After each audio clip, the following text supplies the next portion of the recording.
ये सब कुछ कुर्बान करने के लिए क्या हूँ। मेरे दोस्तों, जब मैं ऐसे विधायक को छोड़ सकता हूँ तो मेरे लिए घोड़ी खाता है। हकीकत में ये कोई झूठी काल्पनिक बात नहीं है। रिवॉल्वर लेकर मेरे लिए बैठा था, मैंने उसके नाक पैर की सवाल पर आया हूँ।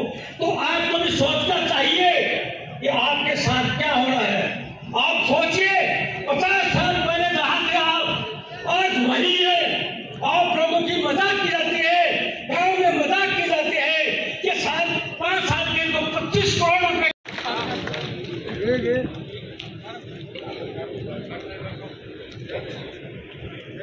अस्सलाम वालेकुम। 2 मिनट पानी पुनी बंद करवाए ना। ये मेरे जीवन का पहला मौका है कि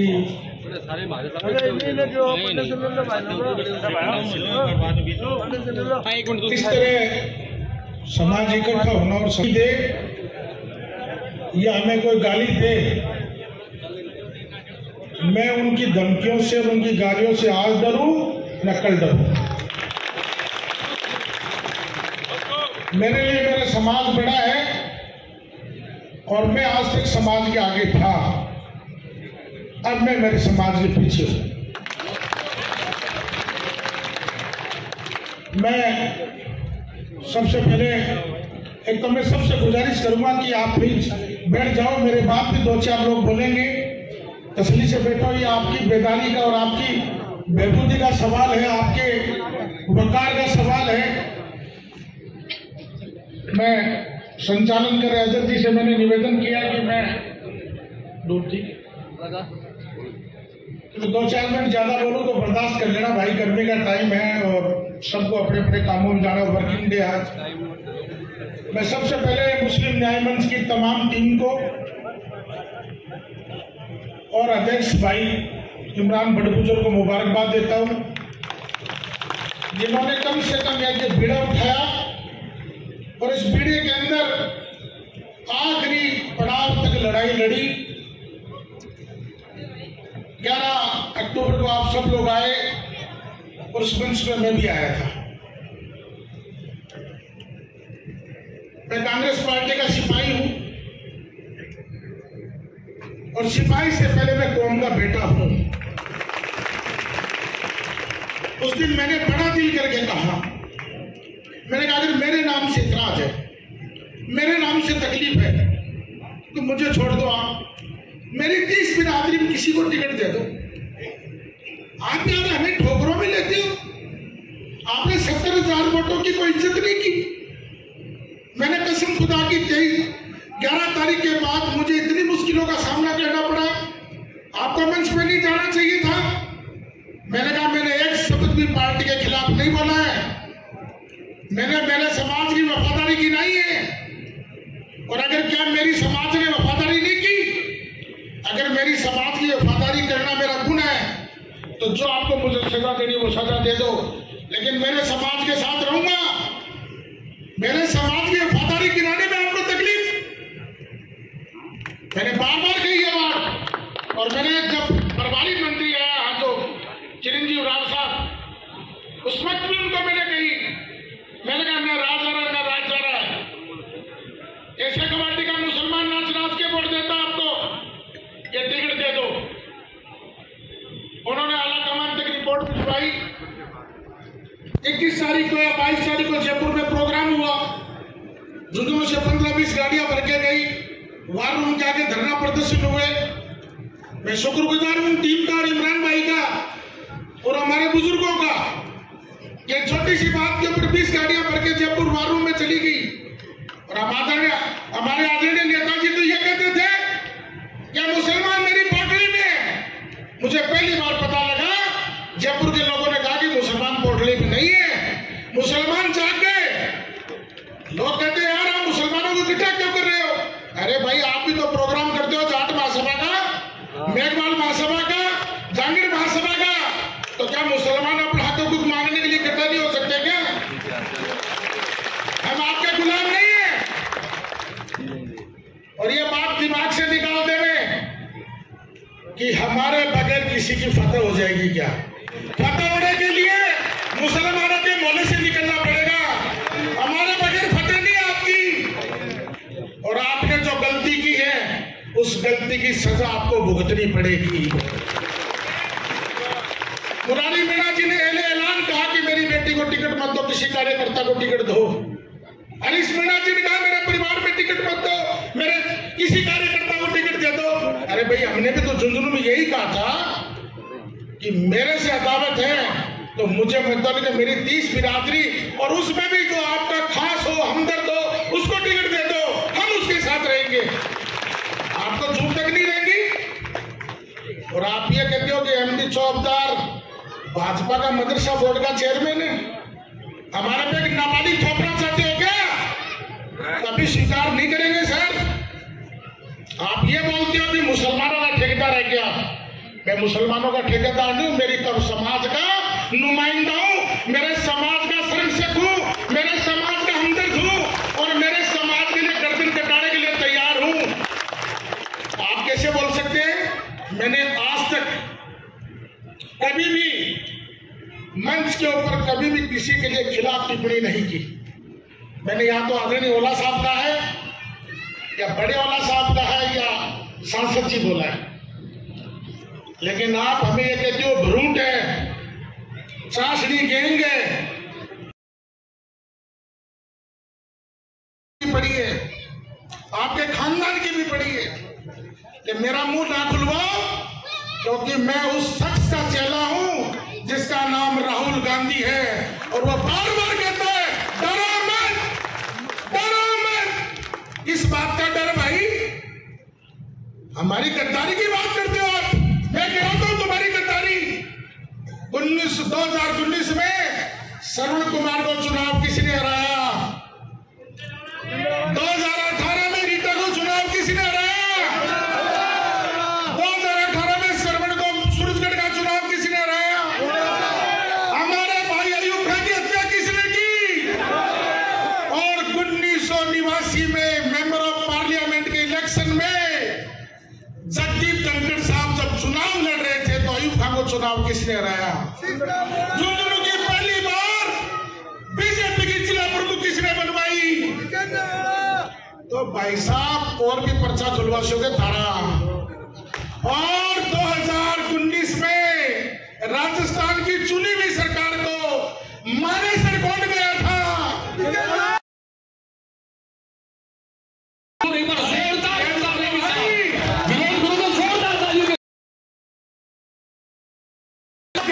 कांग्रेस पार्टी का सच्चा सिपाही 2018 के अंदर सरकार बनी, पहले 19 विधायक लगे। हमारे साथ कहा थे उस टाइम, याद है? वो हमारे से गद्दारी को वफादारी की लिस्ट मांगते हैं। कितने वफादार हो? कांग्रेस पार्टी के सबसे बड़े गद्दार आप हो, सबसे बड़े गद्दार हो। आपने मेरा मुंह खुलवाया, आपने बोल के मैंने आज तक आपकी इज्जत की है, अब नहीं करूंगा मैं। दारू पीते उनसे मुझे गालियां निकलाते हो, समाज जवाब देगा आपको इस बात का। इस एक दारूखोरा आदमी तुम्हारा प्रतिनिधि करता है और मैं समाज को भी बोलूंगा कि आने वाले चुनाव में, ये तो 13 तारीख का त्योहार है, आने की है आपका, तुम्हारा अगर कोई पार्षद हो वो नमाजी बरजे और दीनदार होना चाहिए, दारूखोरा नहीं होना चाहिए, कोई शराबी नहीं होना चाहिए आपका। जिसका चल चलन अच्छा नहीं हो, जो शराबी हो, वो आपका प्रतिनिधित्व नहीं करे कभी भी। दीनदार आदमी तुम्हारा प्रतिनिधित्व करे, दाढ़ी टोपी वाला तुम्हारा प्रतिनिधित्व वफादारी सिखाते हो। हमसे बड़ा कोई वफादार नहीं है और आपसे बड़ा कोई गद्दार नहीं है। आपने 70,000 वोटों को ये मान लिया नहीं लगी है, मेरी कौम के 70,000 वोटों के ठोकर मारी आपने, हमारे बगैर नहीं पहुंचे। कहना कि साहब हम आने वाले वक्त में मुसलमानों को चुप कर लेंगे, मुसलमान चुप नहीं होंगे। हम लोग कोई मीटिंग कर ले तो दिक्कत। अरे भाई, मेरा समाज जाग गया, उस समाज को जगह, समाज को हिस्सा चाहिए, हिस्सा देना पड़ेगा। और सभापति आपकी बनाते तो लेन देन 33 साल तुम पड़े थे तो तुमने नहीं बनाया। आपने जबान भूल गया तो खड़े हो गए आपने,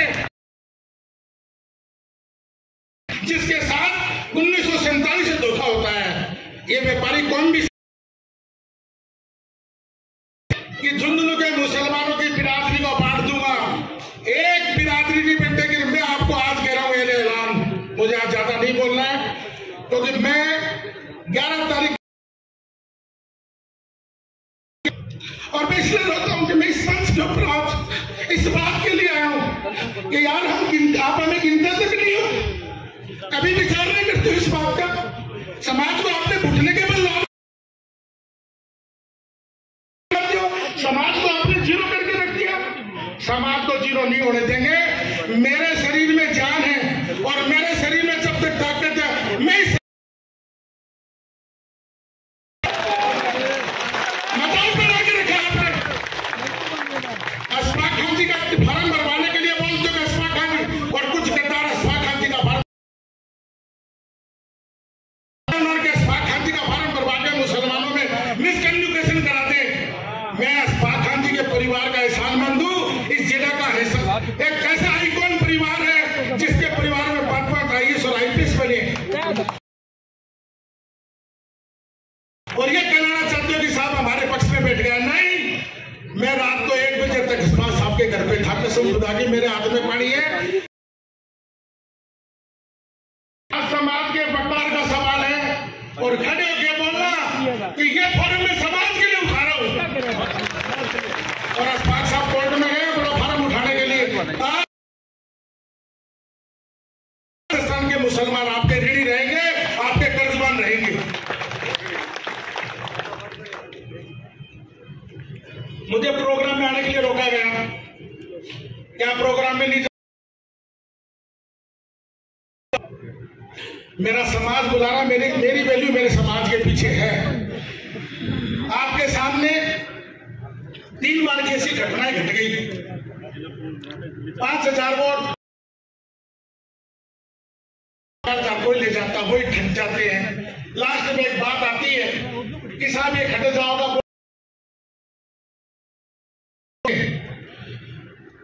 कांग्रेसी थे, कांग्रेसी हैं और कांग्रेसी रहेंगे। कांग्रेस का पट्टा आप नहीं बांटते हो।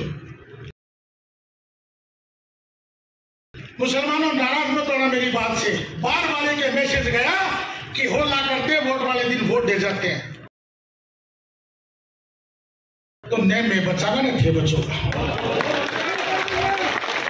वादा करो इस बात का।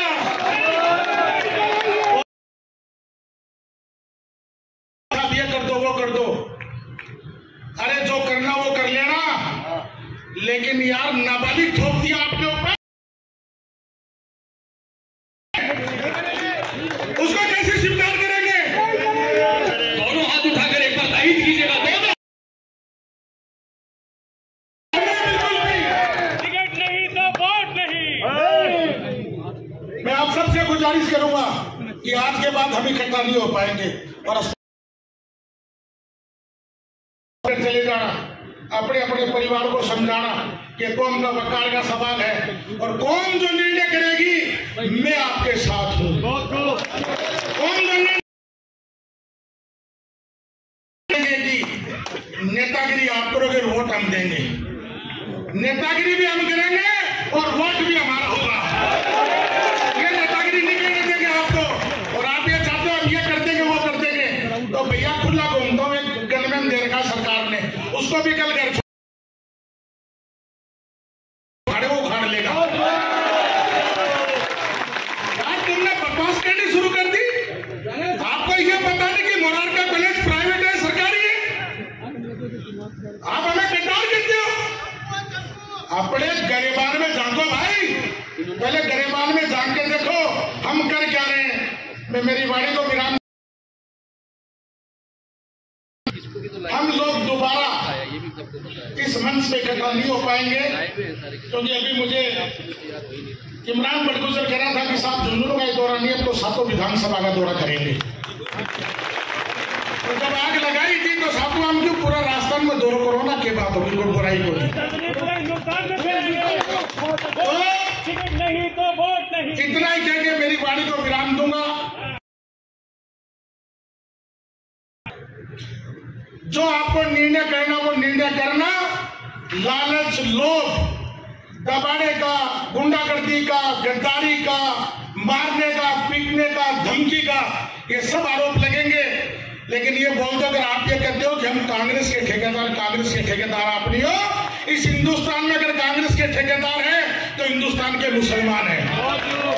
ये वफादार है मुसलमान, ये कांग्रेस के वफादार, कांग्रेस के ठेकेदार हम लोग हैं। आप लोग नहीं हो। आप तो भाई साहब मौका प्रस्तुत तिवारी कांग्रेस भी जानते हैं लोग, आपकी तिवारी कांग्रेस भी जानते हैं। और 2019 में हमारे पार्षदों को कहा गया कि वोट में डालना, घर बैठ जाना। नहीं साहब, ये दोगली नीति चलेगी नहीं। जो कहा वो करो। कांग्रेस पार्टी ने जिसको टिकट दिया उसकी मदद कर। 2019 में आपकी परिवार की टिकट कट गई तो आपने हराने का काम कर लिया। तो साहब हमने आपसे सिखाए काम, हमने आपसे सिखाए काम।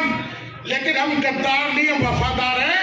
कांग्रेस आपसे शुरू नहीं होती, कांग्रेस हमारे से शुरू होती है। हम कांग्रेसी हैं, आप कांग्रेसी नहीं हो। और ऐलान कहता हूं फिर मैं कि साथियों, एक मन करके रखना। आने वाली 13 तारीख को आपका मन, आपका विचार, आपका प्लान, आज तक आप मेरे कहने पे हर वक्त आए हो। मैं कसम खुदा की खा के कह रहा हूं, अब आज के बाद बहुत बढ़िया, बहुत ही बेहतरीन। बैठे नहीं भाई, अभी कार्यक्रम है, आप लोग कोई कहीं नहीं जाएगा। बहुत अच्छी बात आपने कही और मैं बहुत ही अदब और अपनी बात रखें। इब्राहिम साहब वोट का फार्म कौन करेगा, आंदोलन करेगा, फार्म टाइम निकाल दिया। इब्राहिम साहब, तो जोश कायम है क्या जोश, या ठंडे हो गए? मुसलमान का जोश थोड़ी देर का है, जैसे दूध के उबाल आता है, एकदम से उफल के ऊपर आएगा और आंच कम हुई और जोश कायम। ऐसा तो नहीं है? चलिए, अस्सलाम वालेकुम। देखो, एक तो अजहर भाई, पिछली बार आपने मुझे बांध दिया था, तो ना बांधूंगा नहीं, अब की बार मैं पूरी बात रख के जाऊंगा, है ना? तो मेरे को डिस्टर्ब नहीं करें बीच में। बस ये है कि बहुत सारी बातें हो गई, सभी वक्ताओं ने अपनी बात करी, लेकिन जो सवाल है ना, वो सवाल अभी भी वही का वही है। और सवाल ये है कि हम कांग्रेस के वफादार थे, हैं और रहेंगे, ठीक है, और हम कांग्रेस का बहिष्कार करते हैं, ये भी ठीक है, और ये भी ठीक है कि कांग्रेस तेरे से बैर नहीं और ओला तेरी खैर नहीं, यहां तक तो ठीक है, सारी बातें बढ़िया हैं। लेकिन इसके आगे क्या, आगे क्या ना, ऐसे कोई भी निर्णय नहीं लेना, ऐसे कोई भी निर्णय नहीं लेना। सवाल जो है ना वो ये है कि ये महापंचायत यहाँ बैठी है। पिछली बार भी मेरा आपसे यही सवाल था कि अगर कांग्रेस टिकट नहीं देती है तो हमें क्या करना है, और अभी भी मेरा यही सवाल है। और जैसा कि एमडी चौबदार ने कहा, हम सब जानते हैं एमडी चौबदार जो है, ये सब पूरा मजमा जो आप देख रहे हैं, जो पूरा मामला जो आप देख रहे हैं, and the man behind the show is MD Choubdar. और उनके लिए मैं जोरदार तालियां बजाने के लिए आपको बोल रहा हूं। इस आदमी ने आप सब लोगों को यहाँ इकट्ठा किया एक महत्वपूर्ण कार्य के लिए, एक अच्छे काम के लिए, और जिसकी कई सालों से हमें जरूरत थी। तो मैं मुबारकबाद पेश करता हूँ इनको खुले दिल से। लेकिन सवाल वही है कि हमें करना ऑप्शंस हैं, हमारे पास ऑप्शंस क्या क्या हैं, उन ऑप्शंस पे हमें बात करनी चाहिए। और आखिर में, क्योंकि अब हम दोबारा 13 तारीख से पहले इकट्ठे नहीं होंगे, हो पाएंगे क्या? मेरे ख्याल से दोबारा नहीं इकट्ठे हो पाएंगे। तो जो भी निर्णय साहब ने कह दिया कि मैं आपके पीछे हूं, यानी अब आप लोग हैं जो तय करेंगे कि हमें करना क्या। हमें ये जो समाज यहां बैठा है, अब ये अध्यक्ष है, इस मंच का अध्यक्ष कौन है? इस समाज। और समाज तय करेगा कि हमें क्या करना चाहिए। अब हमारे पास एक ऑप्शन था कि कांग्रेस को वोट करें, जिसको खारिज कर दिया गया पूरी तरीके से। आप अपनी जो बात है उसको खारिज कर दिया। तो कांग्रेस को हम वोट नहीं देंगे। पहला ऑप्शन हमारा खत्म हो गया।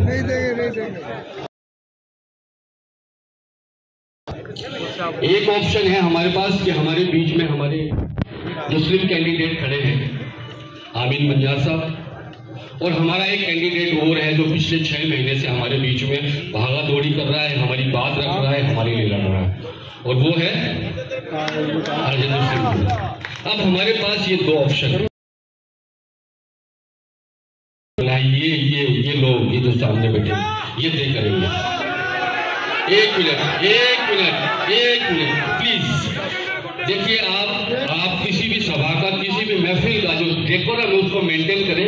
ये बात आखिर की है कि हमें क्या करना है, लेकिन मैंने हमेशा एक बात कहता हूँ, रेस में जो घोड़ा दौड़ता है ना, जो सबसे तेज घोड़ा होता है और वो जीतता है, वो क्यों जीतता है? वो इसी वजह से नहीं जीतता कि वो बहुत ताकतवर है, वो इस वजह से नहीं जीतता कि उसकी टांगें बहुत लंबी लंबी है, इस वजह से नहीं जीतता कि उसके पास बहुत सारा एक्सपीरियंस है, वो इस वजह से जीतता है कि उसके ऊपर एक मजबूत जोकी बैठा होता है जो उसको डायरेक्शन देता है। वो डायरेक्शन उसको जिताता है, और अगर वो जोकी ना बैठा हो तो कभी भी वो घोड़ा जो है बाढ़ कूद के बाहर निकल जाएगा। तो वो जोकी आपका शरीर, आपका जोश, आपके जोश के ऊपर आपका होश जो है ना, वो जोकी का काम करता है। उस होश के साथ में हमें वोट करना है, हमें ये निर्णय करना है कि हमारा कैंडिडेट कौन होगा है, और उन 2 कैंडिडेट का कंपैरिजन जो है वो करना जरूरी है। अब हमें यह तय करना है कि अगर एक बार फिर पिछली बार तैयब चेयरमैन के घर के सामने, कॉम्प्लेक्स के सामने बुलडोजर खड़ा हुआ आके, जेसीबी खड़ी हुई उसको तोड़ने के लिए, आपके घर के सामने अगर कोई जेसीबी और अगर आपके घर के सामने कोई बुलडोजर, 200 पुलिस के जवान, एसडीएम, एडीएम आके खड़ा हो जाए, हम इसको तोड़ेंगे, वहां कौन खड़ा होगा? दोनों में से कौन खड़ा होगा? वहां किसके पास है वो कुव्वत खड़ा होने की? ईमानदारी से आपके साथ आता हूं मैं, हजरत उमर के जमाने की बात है। हजरत उमर उस वक्त जो है हुक्मरान हुआ करते थे, सारी टेरिटरी हजरत उमर के जमाने में उनके अंडर में हुआ करती थी। उन्होंने एक इलाके के अंदर अपना एक गवर्नर चुन के भेजा, और उस गवर्नर का जो लड़का है वो एक घुड़दौड़ में दौड़ रहा था, और साथ में एक यहूदी का बच्चा भी उस घुड़दौड़ में था, और घुड़दौड़ वो रेस जीत गया वो मुस्लिम बच्चे के सामने, क्योंकि उसका बाप गवर्नर था। उस मुस्लिम बच्चे ने उस यहूदी के अपनी बेच से कोड़े लगाए,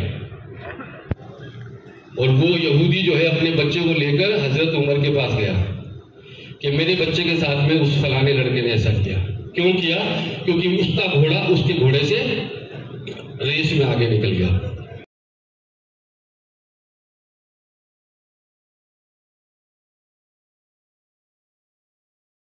कोशिश कर रहे हैं। मैं एक बात कहना चाहता हूं कि अल्लाह ताला ने हदीस में ये बताया है कि अल्लाह के रसूल ने कि आप अगर नीचे वाले के ऐब पे पर्दा डालोगे, रोज क़यामत के दिन हश्र के मैदान में अल्लाह जल्ले जलालहू वो आपके ऐब पे पर्दा डालेगा। हम इतने अंध भक्ति में गुलाम हो गए कि हम जेर के लिए हमारे भाइयों के खून के प्यासे बन गए। कितनी बेशर्मी और बेगैरती की बात है हमारे लिए। ये करना चाहिए नहीं। वो मुझसे मेरे विचार नहीं मिलते, लेकिन फिर भी वो मेरा भाई है। कम से कम इतना अखलाक तो मेरे भाइयों आप पैदा करो। बड़ी खुशी की बात है, हम हारे नहीं हैं। हम 11 तारीख को जमा हुए, ये पूरे हिंदुस्तान में इसका मैसेज गया। आज हम जमा हुए, मैं तो आपका जिंदगी भर का एहसानमंद रहूंगा। इसका मैसेज भी पूरे हिंदुस्तान में जाएगा।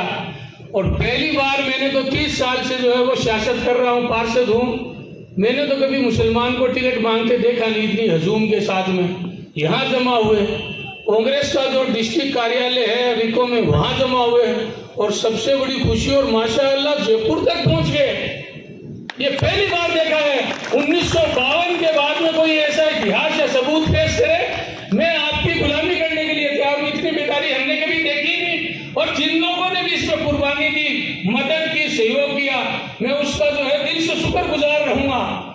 और जीती जिंदगी उसको। मैं तो काफी टाइम से जो है तबलीग कर रहा हूं कि आप अपनी क़यादत को मजबूत करो, अपना रहबर बनाओ, अपने में से किसी को अमीर बनाओ। लेकिन धीरे धीरे चलो ये तबलीग आज काम आ रही है। ये हुजूम आप लोगों की इत्तिहाद और यकजहती के लिए खुशी की बात ये बताएं कि हमारी अजीम शख्सियत हमारे बीच में जो है वो तशरीफ लिया है। आप हुसैन खान साहब ex-IAS पूर्व जिला कलेक्टर साहब जो है वो आपके साथ आपके पीछे चलने के लिए तैयार होने के लिए यहाँ आए। आपके लिए मैं खुशखबरी बता दूं, ये आपके लिए बाइस फख्र की बात है, सरप्राइज है। आज कांग्रेस के बड़े लीडर और मदरसा बोर्ड के चेयरमैन जिनको राज्य मंत्री का दर्जा जो है राजस्थान की सरकार ने दे रखा है, वो भी हम आपकी एकता आपके इतिहाद को देख के जो है वो पार्टी से बड़ी जो है वो कौम को समझ के वो भी हमारे बीच में आए हैं। नहीं तो लोग क्या कहते यार मेरी तो पार्टी का मामला माफ उनसे। मैं एक बात आप लोगों से कहना चाहता हूँ, टाइम ज्यादा नहीं लूंगा। आप लोग एक बात याद कर लो कि दुनिया में अल्लाह और अल्लाह के रसूल सल्लल्लाहु अलैहि वसल्लम के बाद में अगर कोई चीज अजीब है और इज्जत के लायक है और मोहब्बत के लायक है तो वो इंसान की कौम है, कोई दूसरी चीज हो नहीं सकती। हमारे लिए अल्लाह और अल्लाह के रसूल के बाद में सबसे अजीब और सबसे जो है एहतराम के लायक वो मेरी कौम है। ये बात का अहद रखें। आप कहाँ जा रहे हो, क्या जा रहे हो? हमने तो पहले से ही कहा था कि ये सिर्फ आपको लॉलीपॉप देते हैं, ढकते। बड़े बड़े उलमा इकराम, मुफ्ती सलमान नसरी साहब के बहुत से वीडियो है, सज्जाद नोमानी साहब है, बड़े आइमा हजरात है, सब के आ रहे हैं कि आप ये लॉलीपॉप देना बंद कीजिए, आप अपने में से अपना रहबर बनाइए। ये हमेशा अब ये जो बाई इलेक्शन है इसमें अगर आपको टिकट नहीं दे तो जनरल इलेक्शन में उम्मीद क्या करोगे इन लोगों से आप? इसमें कौन सी सरकार बन रही है, कौन सी सरकार बिगड़ रही थी? अगर जनरल इलेक्शन में कहते तो मुसलमानों बीजेपी आ जाएगी, अरे बीजेपी तो ऊपर जा रही है और हम जो है नीचे जा रहे हैं। जो कौम मुल्क की आजादी के टाइम में 40% गवर्नमेंट सर्विस में थे, आज 1% से नीचे आ गए। जिस कौम की सैकड़ों रियासत थी वो कौम जो है रसाताल में चली गई। एक लेबर क्लास बना के रखते हैं साजिश के तहत धीरे धीरे। और रही बात ये कि कौन कितना सांप्रदायिक नहीं है, ये आप इतिहास उठाकर देख लिया तो मोबाइल इसमें बोलते जाइए।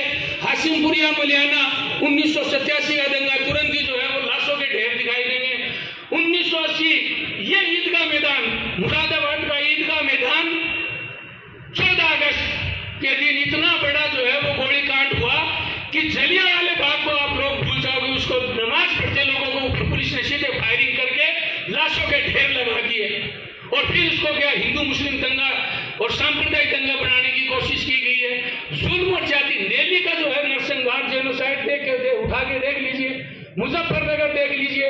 जब उपेंद्र नारायण सिन्हा बिहार के चीफ मिनिस्टर थे, वो दिल्ली में 5 स्टार होटलों में ऐश कर रहा था और वहां मुसलमानों का कत्लेआम होकर उनकी लाशों के ऊपर गोभी की सब्जियां बिछाई जा रही थी। भागलपुर का दंगा 1989 को हम 11वीं क्लास में थे, सब जानते थे, बालिग थे, अच्छे थे। जुल्म और जाति की अगर कंपेरिजन करोगे तो हिमालय पर्वत से भी ऊंचा इस कांग्रेस पार्टी का इतिहास है। ये सिर्फ और सिर्फ हमें गुलाम बना के रखना चाहते हैं। मेरी आपसे एक ही गुजारिश है, या तो आप अपने में से अपना रहबर बनाओ, अगर इतना भी नहीं कर सकते हो तो कम से कम आने वाली 13 तारीख में इसको ऐसा जवाब दो कि ये 2 नंबर 3 नंबर नहीं, पता नहीं कहां जाए। हम अगर इस नियम का पत्थर नहीं रखेंगे तो दूसरे जो है वो बिल्कुल भी इनके साथ आने के लिए तैयार नहीं। आपने बाइकाट कर दिया तो गाँव से भी बाइकाट होगा और ये तीसरे चौथे नंबर पे पता नहीं कहां कांग्रेस जाएगी और ये आपके घुटने पे आ जाएगी।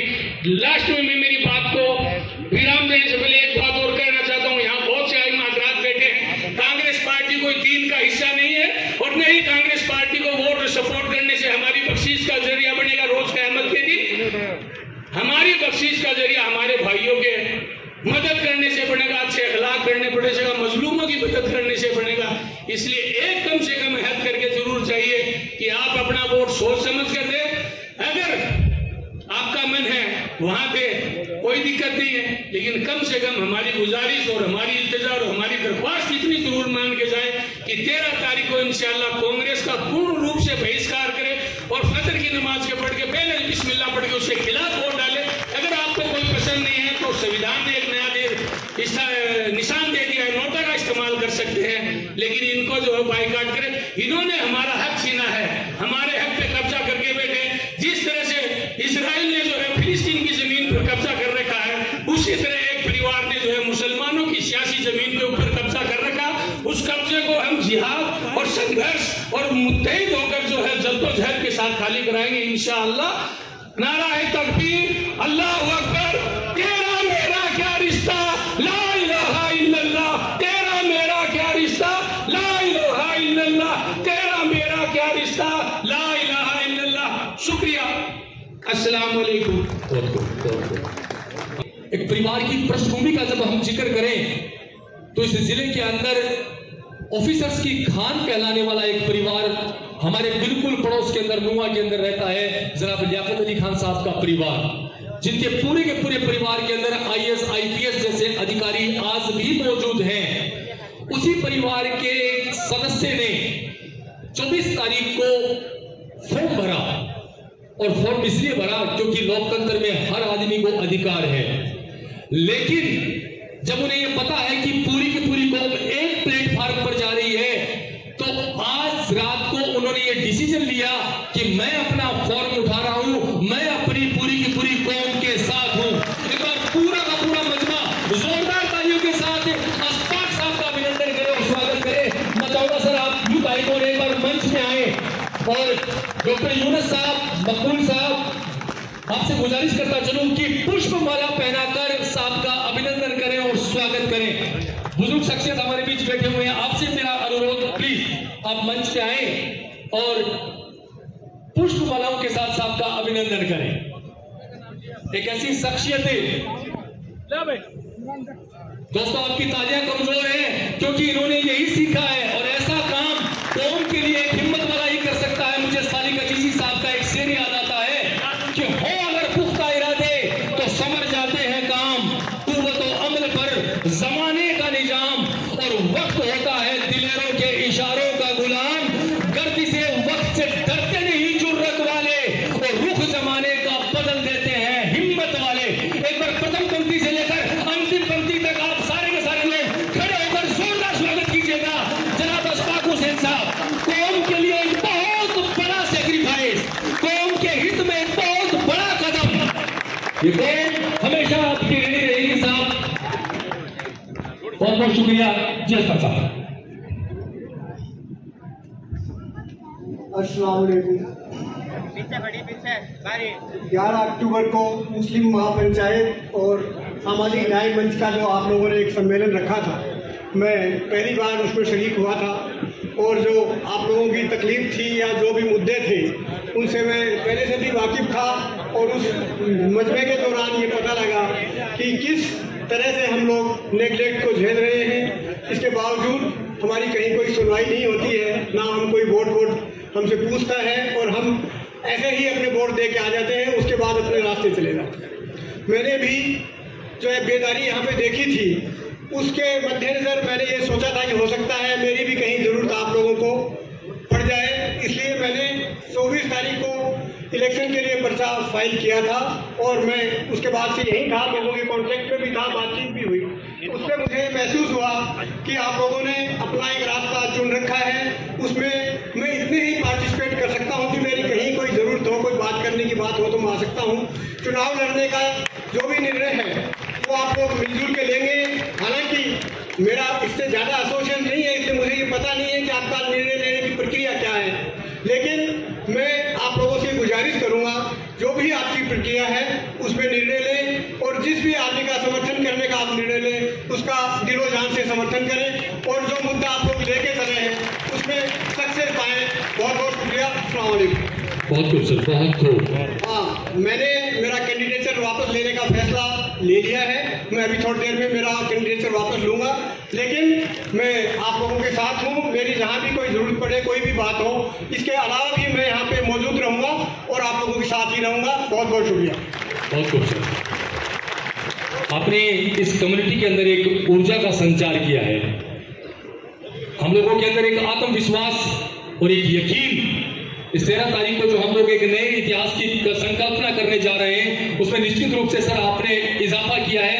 आत्मविश्वास से इस पूरी की पूरी आवाम को आप लोगों ने भर दिया है। और स्पेशली इस आवाम के लिए इतना ही कहा जा सकता है कि शाम के ढलते सूरज से पूछा मैंने एक रोज, शाम के ढलते सूरज से पूछा मैंने एक रोज कि इतनी चमक के साथ डूबता आखिर क्यों है? तो सूरज ने जवाब दिया कि डूबना मेरा आखिर नहीं है, मुझे यकीन है कि सवेरा होगा। वो सवेरा आपने कौम के लिए किया है सर, पूरी की पूरी कौम आपके लिए बिल्कुल ऋणी रहेगी। और अब एक यूथ आइकॉन के तौर पर हमारे बीच एक ऐसी शख्सियत बैठी हुई है जो स्पेशली इस उपचुनाव के लिए सऊदी अरब से चलकर हमारे बीच पहुंचे हैं। एक ऐसी शख्सियत है जो सऊदी अरब के अंदर एक टीम चलती है, रियाद टीम। रियाद टीम उस रियाद टीम का हिस्सा है और एजुकेशन के ऊपर बहुत अच्छा काम करते हैं। उसी टीम की एक शख्सियत जनाब निसार साहब भारू हमारे बीच मौजूद है, जो स्पेशली उपचुनाव के लिए यहाँ पर आए हैं। आपसे गुजारिश करता चलूं सर, प्लीज वेलकम। एक बार जोरदार तालियों के साथ जनाब निसार साहब का अभिनंदन और स्वागत कीजिएगा। स्पेशली कौम का दर्द लेकर सऊदी अरब से इस उपचुनाव के लिए यहाँ पर पहुंचे हैं। आपकी दोस्तों तालियां कमजोर है, आदमी रियाद से चलकर आया है, कोई लखनऊ से चलकर नहीं आया है, रियाद से चलकर आया है। पर जोरदार तालियों के साथ अभिनंदन और स्वागत। अस्सलाम वालेकुम, जय हिंद, जय भारत। सामाजिक बंदा हूं और राजनीतिक विचार जब निकलेंगे मुंह से तो सामाजिक सरोकार को साथ मिलाते हुए आप लोगों से जुड़ने की कोशिश करूंगा। सबसे पहले मुझे इमरान बटगुजर साहब, मैं आपका तहे दिल से इस्तकबाल करता हूं कि कोई युवा पैदा तो हुआ जिसने एक जगह सबको इकट्ठा किया।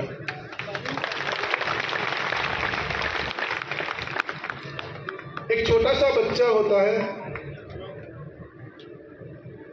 वो अगर नींद में सोया हुआ है तो उसकी सगी माँ भी उसको दूध नहीं पिलाती है। उसको दूध तब मिलता है जब वो बच्चा रोता है।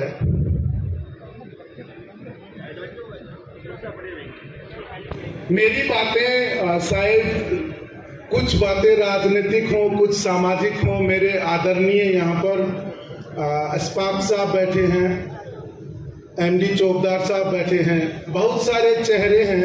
आज का ये प्रोग्राम किसी नेता के लिए नहीं है। ये बड़ा अच्छा लगा मुझे कि हमारी कम्युनिटी अब प्रोग्राम सिर्फ कम्युनिटी के लिए करने लगी है। एक बार मुस्लिम महापंचायत के लिए जोरदार तालियों की गिड़गिड़ाहट के साथ स्वागत करें। ये हमारा आगाज हुआ है। मैंने मेरे 38 साल के जीवन में पहली बार ये सुना है कि अब हमें टिकट की भी जरूरत है। और क्यों नहीं है? सामाजिक काम के साथ में राजनीतिक भागीदारी होना भी बहुत जरूरी है। जब हमारे पास हमारे कैंडिडेट को जिताने जितने वोट है और जब हम सरकार को कहते हैं कि अब हमारे किसी कम्युनिटी के बंदे को आप लोग टिकट दें ताकि हमारा भी कुछ हो, और वो उस चीज को इग्नोर करते हैं। मैं किसी पार्टी के खिलाफ नहीं हूं, लेकिन मुझे याद जरूर है एक बार रीटा चौधरी को मंडावा विधानसभा से कांग्रेस पार्टी ने टिकट नहीं दिया था, तो हम गए थे सबसे आगे और हमने कहा था बगावत कर दो, आप चुनाव लड़ो। उन्होंने चुनाव लड़ा, वो चुनाव जीती, कांग्रेस कदमों में आई, दोबारा कांग्रेस ने टिकट दिया। जब तक आप लोग किसी को आंख नहीं करवाओगे, अगला आपको कुछ नहीं समझेगा। अरे भाई जी, मारे ही थोड़ी है सगली की सगली ला के क्यों होगो कुल सो एक, अगर एक विधायक हटाऊ जीत जाता तो कांग्रेस की सरकार बन जाती है। बन जाती है कांग्रेस की सरकार, एक अगर विधायक बन जाता तो इसका मतलब जो परिवारवाद जो चल रहा, पहले दादो जी जीत्या करता, फिर पापा जी जीत्या करता, अब बेटो आ गयो, तो भाई कोई तो गेलो हो गयो माला को भी, या बाद में माने गुंठो टेकड़ो बढ़ जाएगी। समाज के लोगों से अनुरोध करूंगा कि जब आपकी बात सुनी न जाए तो आंखें लाल करके सामने से कहो कि हम जीतने की ताकत रखते हैं। कब तक हम गुलामी करते रहेंगे? अगर हमारा हक मिलेगा हम उसके साथ खड़े रहेंगे। हम मंडावा में साथ खड़े हैं, लेकिन झुंझुनू में जो हमारा अधिकार है अगर हमें नहीं मिल रहा तो हमें बगावत करते हुए कोई शर्म नहीं आएगी। क्यों ना करें? कितने वोट हैं हमारे? और जब एक बंदा कोई कैंडिडेट खड़ा है या नहीं है, लेकिन उस व्यक्ति विशेष के ऊपर अगर कोई टिप्पणी करे सोशल मीडिया के ऊपर, तो ये बात जरूर कह देना चाहता हूं इसी मुस्लिम मंच के मुस्लिम महापंचायत के मंच से कि आप लोग हमारी चुप्पी को ये मत समझना कि हमें जवाब नहीं देना आता। हम वही हैं जो पाकिस्तान के टैंक तोड़ के और मालशीसर में लाके खड़ा कर दिया, उसी खानदान से हम लोग। ये नहीं सुनेंगे कि हमारे कैंडिडेट के बारे में कोई अच्छी बात बोल देगा। आप लोग नेता हैं हमारे, सांसद हैं हमारे, लेकिन अपने बच्चों को समझाएं कि जब मीडिया के सामने बात करें तो इज्जत से बात करें। ये कम्युनिटी आप लोगों को जिताते हुए आई है। आप लोग इस कम्युनिटी के पांव धो के पियोगे तो भी आप लोग इसका एहसान नहीं उतार सकते। ये झुंझुनू की कम्युनिटी है और तमाम झुंझुनू वासियों से अनुरोध करूंगा कि जो भी ये ऊपर नाम लिखा है मुस्लिम महापंचायत, इसके गणमान्य सदस्य जो भी डिसीजन लेते हैं हम उनके साथ खड़े हैं तन मन धन से। और जहां पर प्रचार की जरूरत पड़ेगी सबसे अव्वल लाइन में निसार बारू मिलेगा। जय हिंद, जय भारत। बहुत खूब भाई साहब, बहुत खूब। पाकिस्तान पहुंच गया जब थोड़ा सा टाइम आना हो तो शायद लाहौर ने उन्हें उठा लिया भाई। बहुत शुक्रिया भाई साहब। पूरा मुस्लिम महापंचायत के जो सदस्य हैं वो आपका आभार व्यक्त करते हैं, कितनी दूर से चलकर कौम का दर्द लेकर आप यहाँ पहुंचे हैं। और बहुत अच्छी बात बताई आपने कि जहां भी जरूरत महसूस हो निसार साहब आगे आगे खड़े रहिए। इकरा फाउंडेशन से आप जुड़े हुए हैं, सैल्यूट सर, सैल्यूट। और लीजिए कार्यक्रम को आगे बढ़ाते हुए मैं बहुत ही अदब के साथ गुजारिश करने जा रहा हूँ, थोड़ा सा समय का थोड़ा सा ध्यान रखें भैया आप लोग, क्योंकि वक्त ज्यादा है। छोटे छोटे शब्दों के अंदर बहुत बहुत बात करें। और मैं इसी क्रम के अंदर बहुत ही अदब के साथ खादिम हुसैन साहब से गुजारिश करने जा रहा हूँ। खादिम हुसैन खान खोकर ईदगाह कमेटी के मैनेजिंग डायरेक्टर हैं, चेयरपर्सन हैं जनाब खादिम साहब। एक बार जोरदार तालियों के साथ अभिनंदन और स्वागत। अस्सलाम वालेकुम। वालेकुम सलाम जी। आज के मुस्लिम महापंचायत का मकसद तो आप सबको समझ में आ गया होगा, क्योंकि आदेश मिला है कि हमें 2-3 मिनट में अपनी बात खत्म करनी है। तो हमारा मकसद, अगर हमें हक छीनना है अपना, तो हर हाल में कांग्रेस और एक परिवार का बायकॉट करना पड़ेगा। अगर हम उसका बायकॉट करेंगे तभी हमारा आगे के लिए चांस बन सकता है। इस बार भी हमने गलती कर दी तो आने वाले 50 साल में मैं आपको गारंटी देता हूं कि हमारा कोई रास्ता टिकट का नहीं बनेगा। हमेशा आप अपनी क़यादत रखिए, आप अपने भाई के साथ चलिए, भले कोई भी है कौम में कोई भी आगे बढ़ रहा है उसका समर्थन कीजिए, उसकी टांग खींचने के बजाय उसकी हेल्प कीजिए, उसका साथ दीजिए। अभी दौला जी का एक सोशल मीडिया पे एक वो चल रहा था भाषण, हमारी कौम के भाई एमडी चौधरी साहब, उनके बारे में उन्होंने कहा कि कौम का ठेकेदार है क्या? ये कौम के ठेकेदार हैं या नहीं, ये हम लोग डिसाइड करेंगे। वो डिसाइड करने वाला कौन होता है? लेकिन अमीर विजेंद्र रोड़ा जी ने हमारे कौम मुसलमानों का ठेकेदार एक मेडिकल स्टोर पे बिठाया हुआ है। एक मेडिकल स्टोर पे हमारे कौम का ठेकेदार बिठाया हुआ है। वो सब पार्षद हमारे और जो है उसकी घर के उसके परिवार के वोट उसके कहने से नहीं देते, लेकिन मुसलमानों के वोट उसके कहने से पड़ रहे हैं। ये हमारे लिए बहुत ही बदनसीबी की बात है।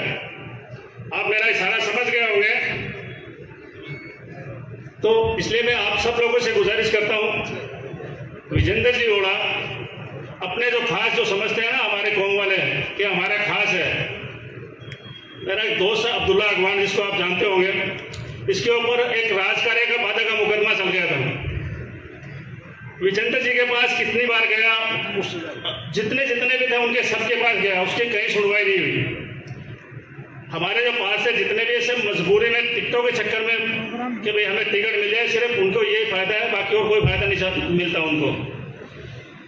अब लीडर बनता है अपनी कौम से, अगर कौम किसके साथ नहीं है तो वो लीडर नहीं बन सकता। इसीलिए हमें अपनी कौम से एक लीडर पैदा करने होंगे। अगर लीडर हमारा कोई एमएलए एमपी बनता है तो विधानसभा और संसद में हमारी आवाज सुनी जाएगी। रही बात वोट की, इस उपचुनाव में ये मेरी पर्सनल राय है, आप जिसको वोट देना चाहे थे, जो अच्छा लगे उसको वोट दें। 2-3 कैंडिडेट है, आपको पता है, 2-3 कैंडिडेट, उनकी मदद कीजिए आप, तभी कांग्रेस तीसरे या चौथे नंबर पे जाएगी। आपने जो इरादा किया हुआ है उसके साथ रहिए, दिल खोल के रहिए, ना किसी डर और खौफ के रहिए, खुल के आप उसके साथ रहिए। जो अपने काम आ रहा है, जो अपना साथ दे रहा है, जो कैंडिडेट अच्छा है, भले वो राजेंद्र भांबू हो या राजेंद्र गुड्डा हो या और कोई भी हो, आप उसका समर्थन कीजिए, दिल खोल के कीजिए। जय हिंद, जय भारत। जो कौम बुज़दिल होती है, बुज़दिलों के हाथ में राज नहीं होता, और जो सर झुका के चलते हैं उनके सर पे ताज नहीं होता। आज हमें खुद की सुरक्षा के खुद इंतजाम करने होंगे। दूसरों के सहारे पर हम अपनी सुरक्षा चाहते हैं, वो हमारी सुरक्षा नहीं कर सकते। जो कौम मरना नहीं जानती वो कौम जीना भी नहीं जानती। मैं एक सैनिक परिवार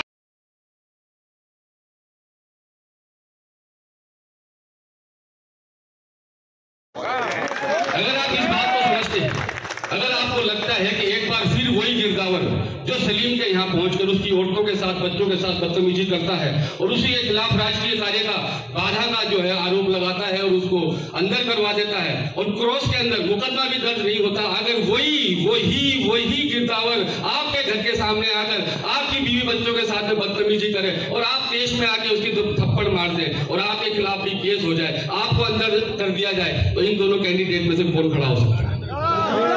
ईमानदारी से फैसला करने की जरूरत है। अगर पीपली चौक के अंदर वही गुंडे एक बार फिर आ जाए, वहां पर गाड़ियां लेकर 20, 30, 50 और आपके घर के सामने इसी तरीके से लहराने लगे, वहां पे कौन खड़ा हो सकता है? तो हमें सोच समझ के विचार करना पड़ेगा कि हमारा फैसला क्या है। चाहे बागरा रोड का करंट हादसा हो, चाहे ईद वालों का मामला हो, अभी कल रात को 5 दिन पहले, 4 दिन पहले इसी समाज का, जिस समाज के घर के पास हम लोग यहाँ बैठे हैं, धोबी समाज के एक बच्चे को उसी जाति विशेष के लड़कों ने 4 दिन पहले उठा लिया। उसको इतना मारा कि 4 दिन तक जिंदगी और मौत के बीच में जूझता रहा। कल उसका इंतकाल हो गया और जबरदस्ती उनको डराकर धमकाकर उनकी लाश जो है ना उन लोगों के हवाले कर दी गई कि ले जाओ, इसको दफन कर दो। रात को पूरी रात उस प्रशासन ने डून लोज में उन मुसलमानों के ऊपर ये प्रेशर बना के रखा कि इसको अभी के भी रात की रात दफन। आप और हम सो रहे थे, हम सब अपने घरों में सो रहे थे और ढूंढ लोग में रिश्तेदार होंगे आप लोगों के, पूछना रात को 2 बजे राजेंद्र सिंह घोड़ा वहां पुलिस के सामने। ये सारी बातें मैं आपको इसलिए बता रहा हूं, इसलिए नहीं बता रहा कि मैं राजेंद्र घोड़ा की कैंपेनिंग कर रहा हूं, मैं इसलिए बता रहा हूं कि ये ऑप्शन हमारे पास है। इस ऑप्शन को आप इस्तेमाल करना चाहें तो कर सकते हैं। ये ऑप्शन हमें सिर्फ यही नहीं, मैं आपको गारंटी देता हूं इस बात की, ये एक्सपेरिमेंट है, ये एक्सपेरिमेंट झुंझुनू में हो रहा है। आज मुसलमान के साथ खड़े होने के लिए कोई तैयार नहीं है। एक मर्द मुजाहिद खड़ा हुआ है आपके लिए। अगर हमने धोखा कर दिया, आपके साथ कोई खड़ा नहीं होगा। और ये एक्सपेरिमेंट अगर झुंझुनू में हमारा सफल हो गया, मैं आपको गारंटी देता हूं ये एक्सपेरिमेंट पूरे राजस्थान में होगा। और हजारों राजेंद्र घोड़ा हमारे लिए खड़े हो जाएंगे। आपको बात रखने की जरूरत नहीं पड़ेगी, वो आपकी बात रखेंगे। ये ऑप्शन आपको सोचना चाहिए ठंडे दिमाग से। हजरत उमर की जो बात मैंने आपको बताई है उसको दिमाग में रखते हुए, आमीन मेरा भी भाई है, आमीन मेरा भी भाई है।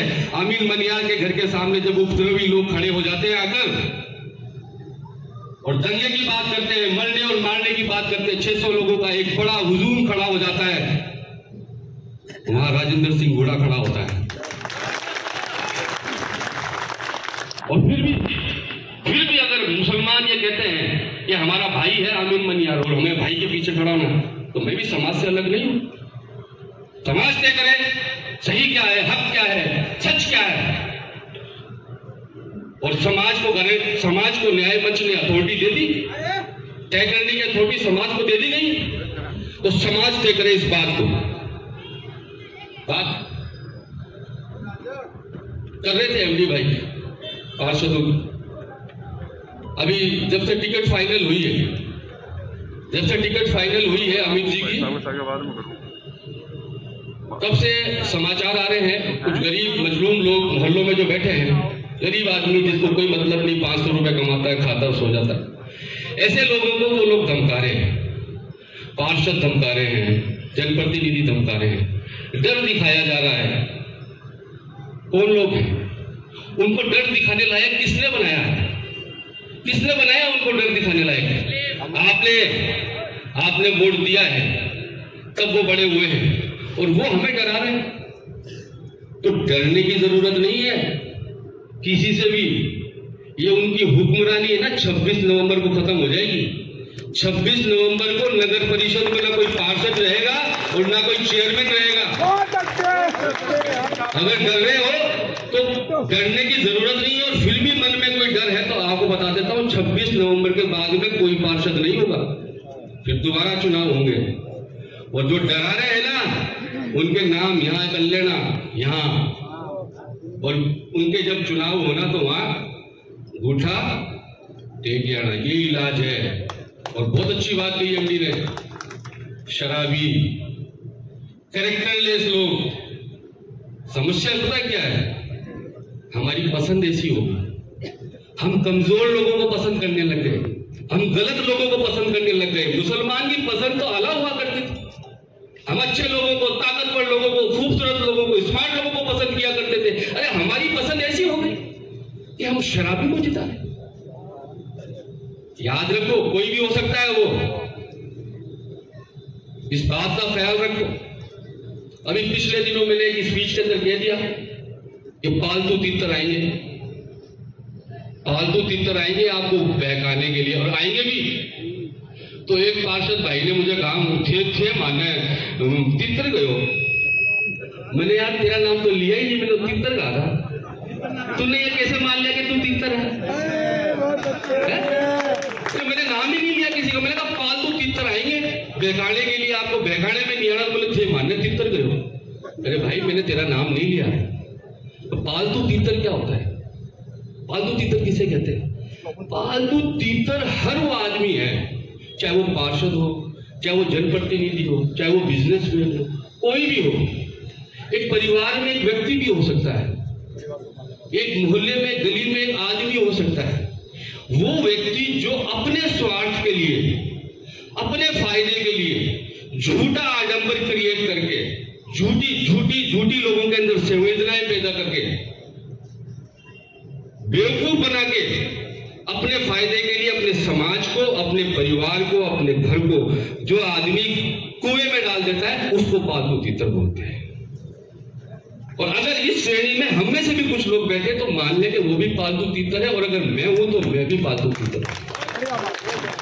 तो किसी को अपने में लेने की जरूरत नहीं है। हर आदमी अपने आप को सेल्फ इवेल्युएट कर ले, आत्मावलोकन कर ले कि मैं कहीं तीतर तो नहीं हूं, मैं किसी को बेवकूफ तो नहीं बना रहा, मैं किसी का फायदा तो नहीं उठा रहा, मेरी वजह से कोई आदमी गिर तो नहीं रहे।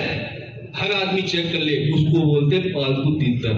और वो पालतू तीतर अब आएंगे। कोनियों के गुड़ लगा रखे, कई तो सभापति बन के सो रहे, रात को मालूम है क्या आपको? कई तो सभापति बन के सो रहे। कि तेरी टिकट पक्की, तेरी टिकट पक्की। एक एक वार्ड में 5-5 वार्ड पार्षद बना रखे, तुझे भी दे देंगे टिकट, तुझे भी दे देंगे। वजह पता क्या है? वजह यही है कि हम ये कहते हैं कि हम कांग्रेसी थे, है और रहेंगे। इसको थोड़ा सा तरमीम करने की जरूरत है, चेंज करने की जरूरत है। हम कांग्रेसी थे, हम कांग्रेसी हैं। अब आप पे डिपेंड करता है कि आप हमें कांग्रेसी रखना चाहते हैं या नहीं। आप हमें क्या देना देंगे, क्या नहीं देंगे, ये चीज डिपेंड करेगी कि हम कांग्रेसी आगे होंगे या नहीं होंगे। हमसे ज्यादा पढ़ा लिखा यूपी है, मुसलमान यूपी के हमसे ज्यादा पढ़े लिखे हैं। आप लोगों को पता होना चाहिए, आज तक राजस्थान के अंदर कोई डायरेक्ट मुस्लिम आईएएस नहीं बना। जितने भी ये सारे प्रमोटी हैं, आरएस बने थे, प्रमोट होकर आईएएस हुए। और यूपी के अंदर हर गांव में एक आईएएस मिल जाएगा आपको, इतना पढ़ा लिखा है। बिहार, बंगाल, यूपी के अंदर 38 साल से कांग्रेस नहीं है। 1988 वहां के मुसलमानों ने लात मारी कांग्रेस के, आज तक नहीं है। सपा के साथ में हो गई, मुसलमान तो सपा जीत गई, बसपा के साथ में हो गई तो बसपा जीत गई, और पट गए तो बीजेपी जीत गई। कांग्रेस की धज्जियां उड़ गई। बिहार में लालू मिल गया, चले गए। बंगाल के अंदर पहले कम्युनिस्ट मिल गए, अब दीदी मिल गई, छोड़ दिया। कांग्रेस नहीं है, बिहार में कांग्रेस नहीं है। महाराष्ट्र में एनसीपी के साथ में आ गए, दिल्ली में आम आदमी पार्टी के साथ में आ गए। जहां मुसलमान को ऑप्शन मिला वहां मुसलमान ने कांग्रेस के लात मारी है। और हम इस वजह से बंधे बैठे कि हमारे पास तीसरा ऑप्शन नहीं है, और आज हमारे पास तीसरा ऑप्शन है। तय कर लो, खड़े हो जाओ, आपके हालात भी सुधर जाएंगे, आपके हालात भी सुधर जाएंगे, समझने की जरूरत है।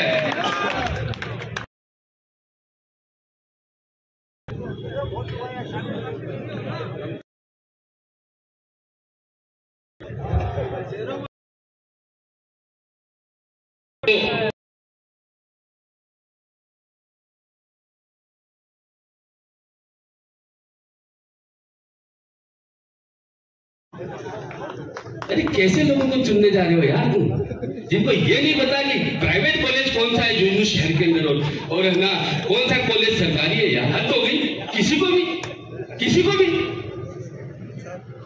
समझने की जरूरत है। एमडी तो कर गए ठेकेदार, ये सारे ठेकेदार बैठे कल ले मारा बिगाड़ने को जा गए। हम सारे ठेकेदार हैं, सारे एक साथ हैं हम। आजा कल ले कबड्डी दे में हिम्मत है तो क्या हो गया यार तुम लोगों को? किस चीज का डर है? कौन है? तो मेरी आप लोगों से गुजारिश है, बहुत सोच समझ के, इत्मीनान के साथ में और ठंडे दिमाग से, जैसे मैंने कहा जोश के ऊपर होश का जोकी बहुत जरूरी है। जोश की पीठ पे होश का जोकी इतना जरूरी है कि वो अगर घोड़ा जीतेगा तो वो होश की वजह से जीतेगा। और हमारे पास एक बहुत बेहतरीन ऑप्शन है, और मैं ये चाहता हूं आप लोगों से, अगर मेरी बातों से आप लोग मुतमईन हैं, ठीक है, आप लोग जो फैसला करेंगे वो फैसला करेंगे। पिछली मीटिंग के अंदर भी मैंने आपसे कहा था, पिछली मीटिंग में भी मैंने कहा था कि कांग्रेस अगर मुसलमान को टिकट देती है तो मैं मुसलमान के कांग्रेस के साथ, कहा था क्या? और मैंने ये भी कहा था कि अगर मुसलमान को टिकट नहीं मिलती तो मेरा स्टैंड क्लियर है, नाम नहीं बताऊंगा, यही कहा था। अब मैं नाम बता रहा हूं, मेरा स्टैंड क्लियर है, मैं राजेंद्र सिंह घोड़ा के साथ। और अगर आप लोग भी मेरे साथ में हैं, अगर मेरी बात का समर्थन करते हैं, अगर आप लोगों का दिल भी करता है कि आप लोग राजेंद्र घोड़ा के साथ में, एक बार मेरे हाथ के साथ में हाथ मिला, एक बार मेरे हाथ के साथ में हाथ मिला दो आप लोग।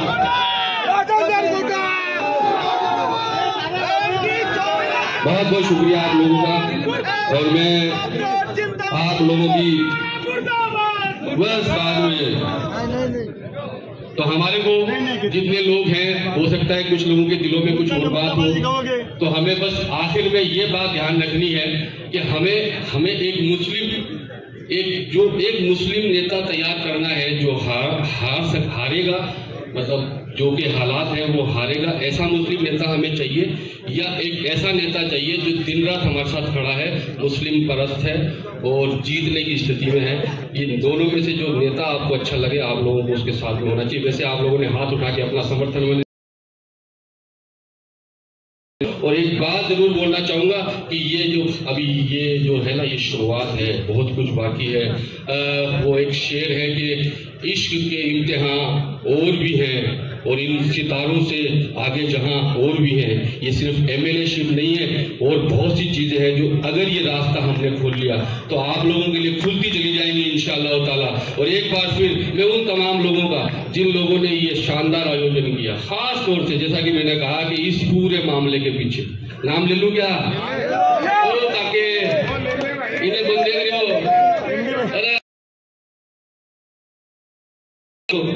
और पार्टी को सिपाही हूँ, तो 2 मिनट में तो ये है, ये जो भी कुछ किया है, खास तौर से मैं एमडी चौधरी साहब का शुक्रिया अदा करता हूँ कि तमाम मुसलमानों को इन्होंने यहाँ इकट्ठा किया, इतना शानदार आयोजन। ये साथ में धूप के अंदर यहाँ बैठे हैं, आप लोगों का दिल की गहराई से शुक्रिया अदा करता हूँ। Thank you very much.